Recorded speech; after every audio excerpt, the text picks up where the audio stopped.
কাছে এসেছে পোশাকের জন্য নয়, খাবারের জন্য নয়, টাকা পয়সার জন্য নয়। স্বামীর কাছে যেই খোরাক স্ত্রীর জন্য আছে, এবং স্ত্রীর জন্য স্বামীর কাছে যেই খোরাক, স্বামীর জন্য স্ত্রীর কাছে যেই খোরাক আছে, পৃথিবীর কোথাও সেই খোরাক নাই।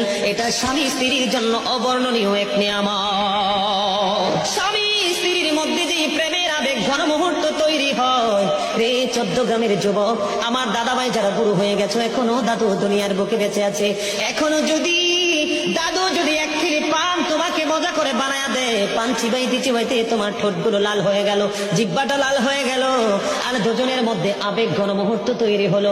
আমার নবী বলেছে স্বামী স্ত্রী রোমান্টিক সময়টাতে যদি 1 ঘন্টা যদি কাটাইতে পারে রে, তাহলে 1 বছরের নফল ইবাদতের সওয়াব দিয়ে দিবে।